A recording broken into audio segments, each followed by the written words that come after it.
Like Anderson Silva, man, that broke my heart when he lost to Jake Paul, bro. And like, you got this little kid, bro, like, you know, and he doing his thing, right?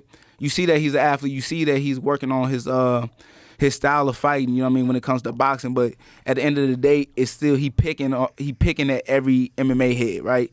And he's fighting Tyron Woodley, Ben Askren, now Anderson Silva. And then guess who he said probably going to be next, right? Jake Paul. No, Andrew Tate. Oh, actually, they just posted that They just today. faced off But the today. name that he was talking about was Diaz, though. Yes. At first. Well, the Diaz fight is a big name and a big money fight, but he's a lot bigger. He's a lot bigger than Nate. But that's the point. Yeah. He wants as many advantages. He is doing it smart, but at the same time, he embarrassing all of us. Like, for real. Like, and it's sad because, like, he's saying all these different things and he's talking about and having these real conversations that need to be had, but it's coming from him. You mean about money? You already know, but it's not. But it's not a conversation for him to have. But right? It is because it helps him get attention and it helps fighters take his point. I love what he's doing.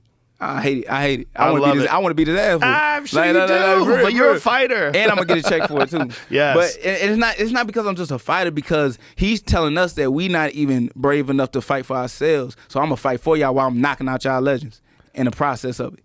You know what I'm saying? What he's doing is very intelligent. Oh, no, it's the promotion's off the chart. He's hilarious. He's brash, and he's winning. But it's who he's winning against, though. Yeah, but Anderson Silva, you got to say, that's the most impressive fight that he won. You got to say, Anderson Silva is a legend. Maybe he's 47 years old. But that's the thing. I had Jake Paul to win.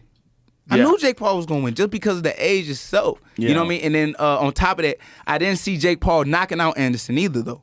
You understand? I just knew it would be competitive enough for Jake Paul to take it.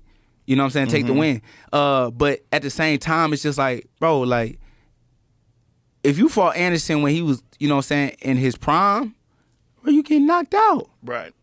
Well, like, you talking about most certainly in an MMA fight. Not even most certainly in an MMA fight. Like, Anderson used to box boxers, bro. And that's the thing, too, I hate about MMA dudes. Like, since we on here, like, a lot of these dudes be like, oh, I'll box Canelo or I'll box, you know what I'm saying, Mayweather and all this stuff, but never get in the actual ring and just train and spar with actual real boxers from, like, whatever the neighborhood. You know what I'm saying? Like, I used to actually box with the guys from the neighborhood and Pagedale boxing, like Josh Temple, you know, Vaughn Alexander, Devin Alexander's brother, you know? Like, I had to actually work with actual boxers to realize, oh, this is a different type of game. Yes. You know? But when you just boxing with the guys that's in the MMA room and you thinking, like, because you touching them that you pretty decent, you going to find out if you actually get in with a real boxer before you actually compete with them that, you don't know what you're doing, you know? Because there's certain little combinations and there's certain, like, cadences that we do as MMA fighters that will get us knocked out from a boxer, you know? Have you thought about competing as a boxer? Hell yeah, that's where the money at. But the thing is, though, it's so diluted because the whole perception of MMA guys wanting to box is because of money. Because I would never just get into it for money. My biggest thing is I would actually commit myself to the sport of boxing. Right. I would get me a boxing coach. Like when even George St. Pierre, like I feel like he could have been pretty decent, you know? Had a great jab in MMA, but you see he was working with who? Freddie Roach. Right. You know? Right. And Anderson Silva also found a boxing coach. I forget who he was working with as well, but you could see him that he was training that art of boxing and he could actually compete in the actual ring. So you would need a timeline. You would need... Yeah, definitely need a timeline. How much time do you think you would need?